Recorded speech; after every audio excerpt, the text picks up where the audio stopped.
Ora então, meus amigos, sejam muito bem-vindos aqui uma vez mais à edição semanal no canal Cuidar Mais Saúde. Espero que a semana tenha sido produtiva, tenha sido boa, como sempre. Espero que me estejam a ver bem e a ouvir bem também, o som esteja tudo ok.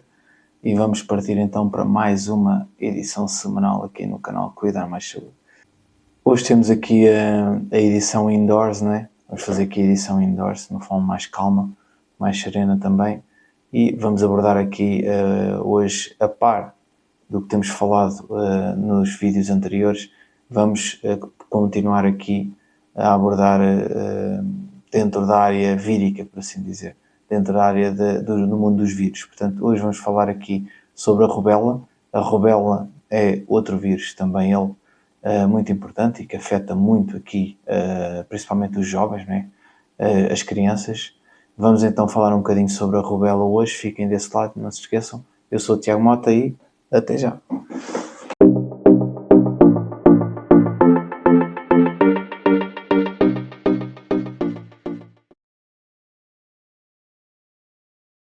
Então sejam muito bem-vindos uma vez mais aqui à edição semanal no canal Cuidar Mais Saúde. Hoje temos aqui a edição indoors, como eu disse há pouco. Vamos abordar aqui um bocadinho esta dimensão dentro outra vez da família aqui dos vírus, é que se pode dizer assim. Hoje vamos falar aqui sobre um rubivírus. O rubivírus não é mais do que a rubéola, faz parte desse género de vírus. Portanto, a rubéola é uma doença, como eu acabei de dizer ainda agora, que afeta principalmente aqui os jovens e as crianças, embora possa afetar também adultos. Atenção, é muito frequente, é muito normal e característico desta mesma doença o aparecimento então de manchas dispersas, erupções por várias partes do corpo, portanto, zonas avermelhadas, não é?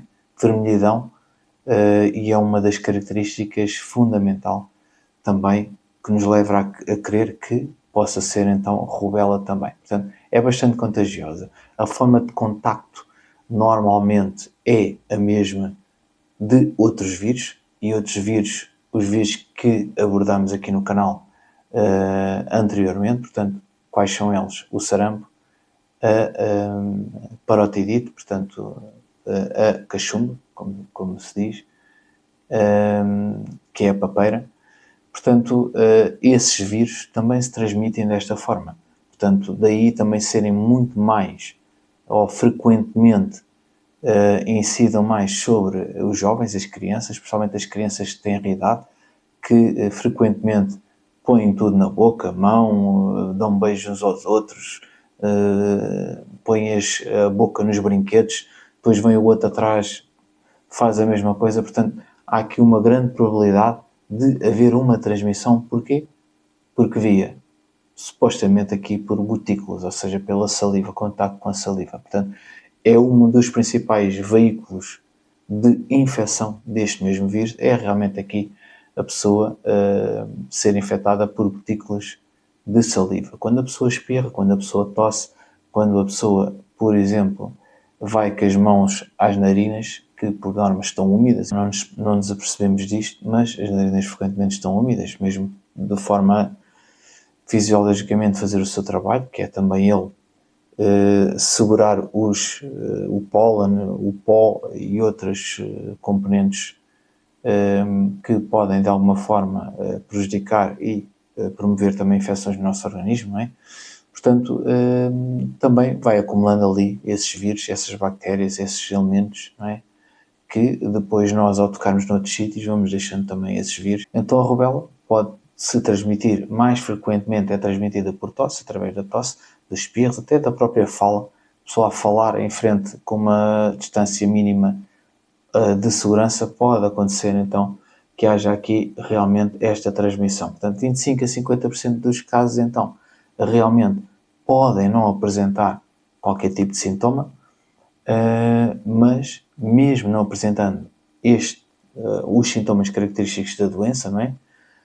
Entre eles aquelas manchas, não é? Mas aí nós percebemos e por instinto acabamos por perceber que algo não está bem, tentamos nos afastar, não é?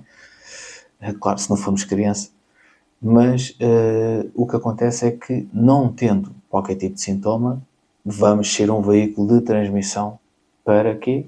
Para infectar as pessoas que nos rodeiam, não é? Portanto, pode não ser uma pessoa que esteja imediatamente ao nosso lado, mas lá está, espirramos. Em vez de usarmos o braço como nos guiam as guidelines de hoje em dia, quando espirramos ou tossimos, devemos de usar o braço. Porquê? Porque o braço não vai andar a tocar nas maçanetas das portas, entre outras coisas, não é? Portanto, nunca tossir para a mão, embora seja um instinto básico, que depois vai fazer com que a mãozinha vai tocar em vários sítios e vai conspurcar os sítios todos e vai facilitar essa mesma propagação e esse mesmo contágio, portanto, deste vírus, que é bastante contagioso, lá está, por gotículas. Então, este vírus é um vírus que pertence aqui ao género dos robivírus, não é? E os sintomas, que é algo, com certeza, preocupa muito as pessoas que estão a ver neste momento, os nossos ouvintes. Portanto, os sintomas são os característicos também da papeira, da cachumba, da parotidite ou do sarampo. Portanto, estas doenças são muito idênticas. Portanto, os sintomas normalmente são febres, embora febres relativamente baixas, não são febres muito elevadas, não é? Com uma severidade muito alta, deixa passar quase a redundância, mas normalmente aqui os sintomas da infecção costumam aparecer entre os 12 e os 21 dias. Portanto, há um contacto com a pessoa infectada e entre 12 a 21 dias, normalmente, temos os primeiros sintomas. Portanto, os principais sintomas são então essas febres não muito altas, portanto, dor de cabeça, mal-estar. Existe realmente aqui também alguma dor a nível articular, portanto, nas articulações temos alguma dor, nos joelhos, nos cotovelos, tudo o que é articulações, normalmente temos aqui algum desconforto, alguma dor. A tosse pode ser persistente também, é um dos sintomas também da rubéola, e pode haver aqui um corrimento nasal também acentuado, embora haja pessoas que este sintoma em algumas pessoas pode passar despercebido, porque existem muitas pessoas que sofrem de sinusite, rinite alérgica e podem não associar que esteja mais relacionado com esta doença também. Embora, por norma, essas mesmas pessoas, quando estiverem infectadas com rubéola, é óbvio que o corrimento também vai ser mais acentuado do que o normal. Portanto, podem também achar aqui algo de diferente neste aspecto. Portanto, pode haver aqui alguma conjuntivite também, portanto, conjuntivite, vermelhidão das escleróticas, são esta parte branca à volta aqui da íris, nos olhos, não é? Nos nossos globos oculares, e pode haver aqui também algumas secreções muito ligeiras que podem realmente nos dar a entender que há aqui uma infecção, e normalmente focamos muito no que é visível, não é? E neste caso é uma conjuntivite, vamos tratar a conjuntivite, mas pode estar relacionado aqui com a infecção por rubéola também. O mal-estar é geral, não é? Podemos ter ainda, na maior parte dos casos, algumas erupções, tais como, ou com as características das que eu abordei ainda agora também no início do nosso vídeo de hoje, que lá está, aspectos, manchas vermelhas na pele, portanto pode acontecer, e essas manchas às vezes têm um tom assim rosa mais pálido, muito tenue, uma textura até lisa e não são muito irregulares, pelo contrário, até são regulares. A distribuição centra-se muito na zona do pescoço, em algumas extremidades e também a nível do tronco. Portanto, existem aqui estas manchas também, como perceberam, em zonas específicas ou mais habituais, onde elas realmente aparecem e sucedem. Portanto, podem normalmente desaparecer ao fim do terceiro dia, normalmente acabam por se desvanecer e desaparecer.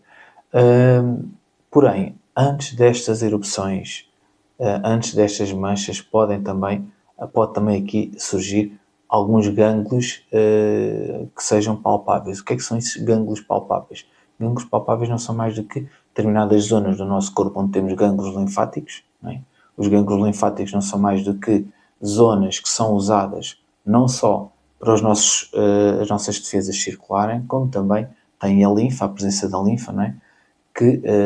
Do sistema linfático, que ajuda também a filtrar os próprios fluidos do nosso organismo de forma a torná-los mais puros, não é?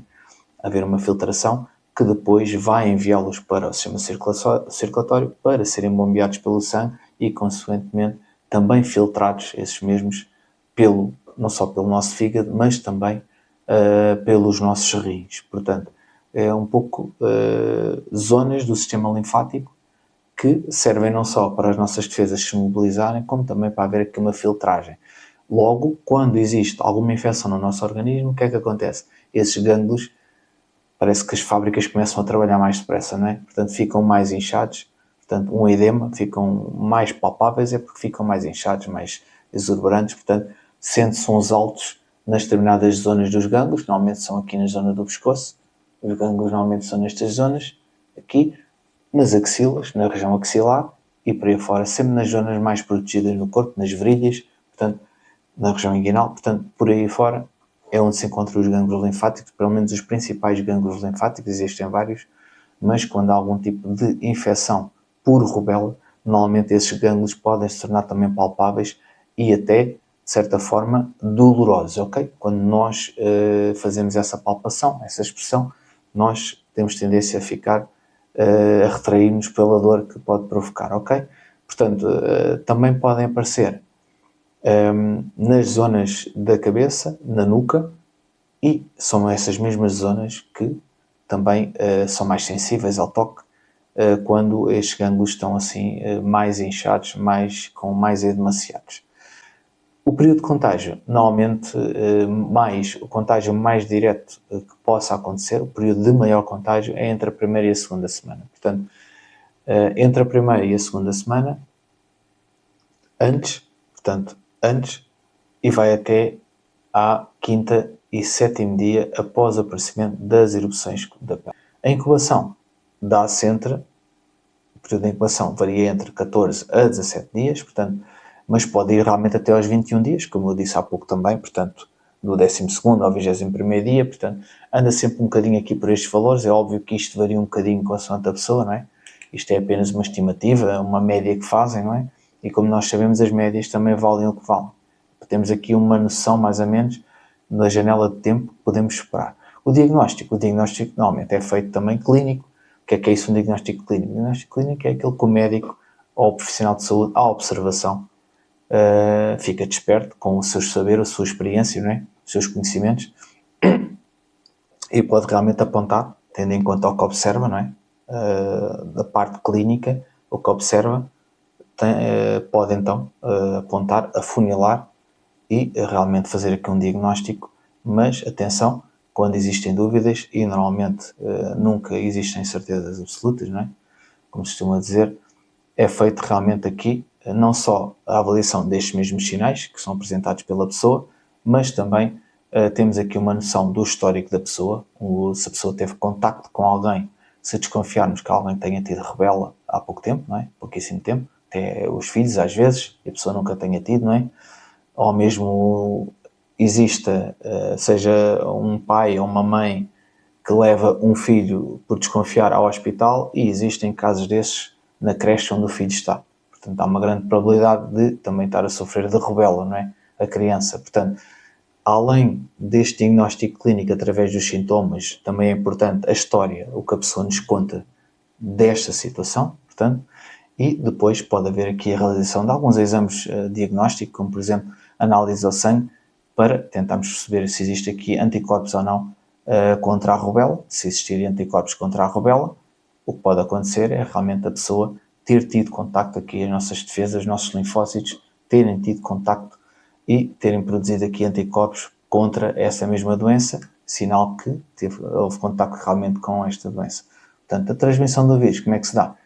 Normalmente é então por cutículas, secreções que são expelidas pela tosse, por um espirro, até a própria pessoa a falar, muitas vezes isso acontece, não é? Como sabemos, e também algumas secreções nasofaríngeas que podem acontecer também, portanto, principalmente nasais.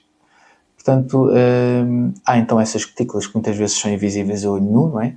São microcutículas, e então pode acontecer realmente aqui uma aspiração por volta das pessoas, ou então as pessoas tocarem num sítio que esteja conspurcado,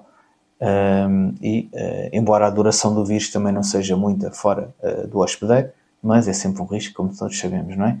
Também pode haver a situação, e isto na gíria popular fala-se muito, muitas vezes aborda-se isto na casa dos familiares. Eu próprio há muitos anos, ou quando era mais novo, também ouvi a história de grávidas com rubéola e que as crianças nasciam com várias incapacidades, infelizmente, por causa desta mesma doença, e não estou a dizer que isso não é uma verdade, mas o que estou a dizer é que realmente se fala, e se continua a falar deste tipo de situações, no caso da gravidez, e realmente o vírus pode ainda ser transmitido, apesar de a placenta ser um filtro super eficaz para muitas drogas e contactos com vírus e bactérias que também possa ter, não passam normalmente para o feto, mas existem determinados micro-organismos, vírus, que realmente podem fazer essa penetração e incidir sobre a criança, o feto. É o caso então da rubéola, que realmente pode-se transmitir aqui da mãe para o feto durante a gravidez e depois através da corrente sanguínea da mãe com a infecção da placenta. Portanto, pode realmente haver aqui uma probabilidade de haver uma transmissão da mãe para o filho, o feto neste caso, e haver sequelas graves na criança, caso ela venha a nascer ainda com vida, mas com sequelas graves. Portanto, temos que ter muita atenção em relação à rubéola, embora hoje em dia também já se escure um bocadinho, porque existem vacinas, etc. Portanto, não é muito acentuada esta doença, mas pode haver ainda pequenos focos de doença. Temos que ter atenção a isto. Portanto, pode ocorrer também durante a gravidez. Será que pode? Será que não pode? Pode ocorrer, claro que pode.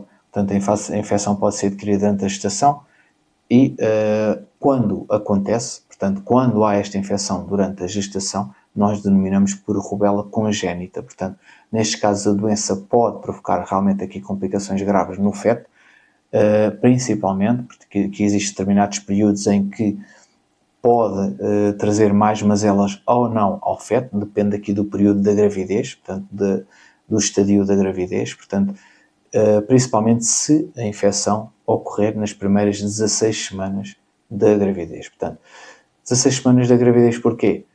Porque são nestas primeiras semanas que há aqui um grande desenvolvimento das principais estruturas do feto.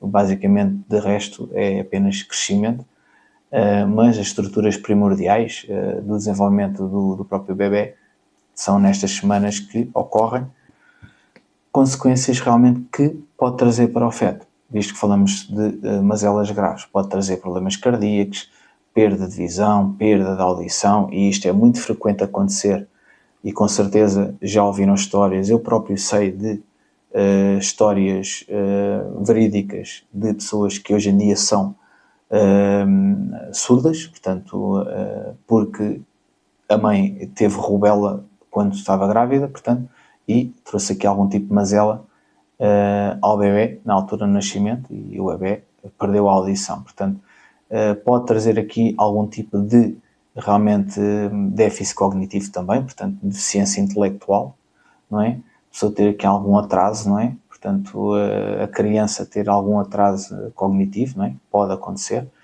E realmente alterações aqui de peso pode acontecer, microcefalia, ou seja, o que é isto, este palavrão? Basicamente é que o cérebro não tem a dimensão que deveria ter um cérebro normal. Portanto, vai com certeza haver aqui problemas depois a nível cognitivo também e vai afetar esse desenvolvimento cognitivo. E pode levar a um aborto espontâneo, como falámos também já aqui. A vacinação é óbvio que é uma das armas, se não a principal, para nós lutarmos aqui contra a rubéola. É óbvio que podemos aplicar aqui determinadas medidas não farmacológicas, como por exemplo algum distanciamento social, ter alguma limpeza mais eficaz, mais assídua, etiqueta higiênica mais frequente, a lavagem das mãos, quando estamos doentes, constipados, seja o que for, pelo menos temos aqui alguns sintomas, era quando nós também percebemos que algo não está bem, temos que também ter aqui algum civismo. A vacina realmente foi aqui o fármaco, a medida de prevenção, e é a medida de prevenção mais eficaz para lutar contra a rubéola. Portanto, a vacina é feita em Portugal é feita aos 12 e aos 5 anos, portanto, aos 12 meses, atenção, portanto, há 1 ano e aos 5 anos. Portanto, aos 12 meses o bebê faz a primeira vacinação, e depois, aos 5 anos, faz a segunda dose da Vaspra, ok? Que é uma vacina que tem eficaz contra 3 agentes e são eles a papeira, parotidite ou cachumba, como dizemos no Brasil, e contra o sarampo, também contra o que nós falamos hoje, que estamos a falar hoje, aliás, que é a rubéola. Portanto, são esses 3 agentes que estão inseridos nessa vacina, que vai ser inoculado, e realmente é bastante eficaz, senão também não tinha tantos anos de uso já, e realmente é uma eficácia comprovada, muito comprovada. E encontra-se então no Plano Nacional de Vacinação, que é gratuita, não é? Portanto, é bastante importante para que ganhemos imunidade então contra este vírus. A rubéola parece algo inócuo, parece uma doença a par do sarampo e da parotidite, que é a papeira, uma doença típica das camadas mais jovens, principalmente nas faixas etárias mais precoces, como as crianças, os jovens, mas pode trazer, como outras doenças, e eu aproveito e deixo já o link do sarampo, se quiserem ver o vídeo sobre o sarampo e sobre a papeira também, deixo aqui o link de ambos, para dar uma vista de olhos, mas pode haver complicações desta mesma doença e nós temos que estar despertos para elas, e uma das complicações, em princípio, uma das primeiras é, por exemplo, a artrite, embora possa acontecer em idades mais avançadas e principalmente aqui no género feminino, mas é uma das complicações desta mesma doença. Pode haver aqui um baixar de plaquetas no sangue. As plaquetas são como uns tampões quando existe algum tipo de hemorragia. Infecções cerebrais também é algo que pode ser disputado aqui pela rubéola e é uma das complicações da doença, embora estas complicações sejam complicações algo raras. Porquê? Porque existe a vacina hoje em dia, as pessoas já têm imunidade praticamente uma percentagem muito elevada, e as poucas pessoas que não têm também não é muito comum terem algum tipo de complicação assim grave, não é? Provocado pela rubéola. Portanto, o que pode acontecer é terem os sintomas mais comuns, as manchas, a febre, o mal-estar, aqueles sintomas que eu acabei de referir há pouco também. O tratamento, como é que é feito? Como todos os vírus, é um tratamento apenas assintomático, não é? Portanto, ou prevenimos e fazemos a vacinação, ou não fizemos a vacinação e apanhamos a rubéola, ficamos com a rubéola, e o que é que podemos fazer? Existe febre, fazemos o antipirético, como um paracetamol. Estamos mais com uma dor de garganta, não estamos muito bem, tomamos um anti-inflamatório, como o ibuprofeno ou outro tipo de anti-inflamatório. Portanto, normalmente são aqui cuidados de suporte, descanso, hidratação, são apenas aqui algum tipo de medidas farmacológicas e não farmacológicas no sentido de aliviar a dor e não de curar a doença. Portanto, temos que dar tempo ao corpo para conseguir lidar com a doença e ganhar imunidade para futuros contactos que possam existir, caso não tenhamos a vacina. Não se esqueça. A pessoa está infectada, o que é que deve fazer? Deve, por exemplo, tentar manter-se afastado, mais isolado, não é? Não é preciso estar mesmo isolado, mas tentar ter um cuidado acrescido, pelo menos durante um período de 7 dias, por exemplo. A pessoa pode estar infectada. Se estiver infectada, deve então ter esse afastamento e manter-se num período de mínimo 7 dias após o início do exantema, ou seja, após aparecerem aquelas manchas cor-de-rosa pálido, a pessoa deve manter-se num período de 7 dias, normalmente mais afastado, mais recatado, mais recatado.